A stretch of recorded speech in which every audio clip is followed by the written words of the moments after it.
高血压是心血管疾病、脑中风、甲糖尿病等重大慢性病的共同的危险因子。根据卫福部国民健康的调查，国人18岁以上高血压的盛行率超过2%，65岁以上更加超过60%。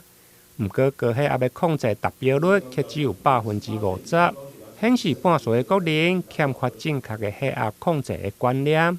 对此，安南病院伫去年首次利用肾脏交感神经的阻断术，予一名36岁的年轻血压控制无好的患者，渐渐降低降血压的药啊。这种新的肾脏交感神经的阻断术，主要是在阻断这个肾脏交感神经，那会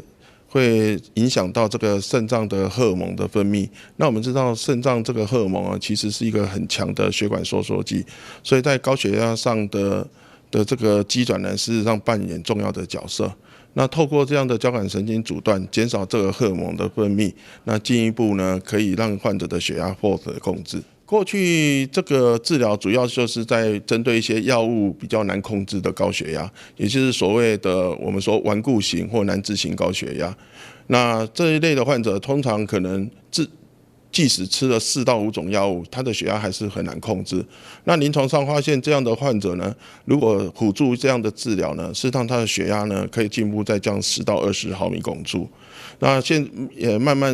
也慢慢扩展到现在，就是有些患者如果说年轻的高血压，那他不想要终身的服用药物的话，那事实上也可以透过这样的一个治疗呢，减少他的药物使用，或甚至呢可以达到不需要使用降压药物的一个情形。这样，经过半年的追踪，这名患者不但平均的血压降到126/74毫米汞柱，而且嘛有可能会用摆脱终身服用降血压的药啊。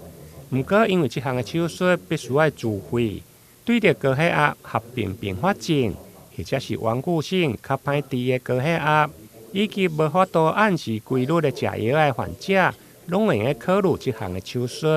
台南新闻林根采访报道。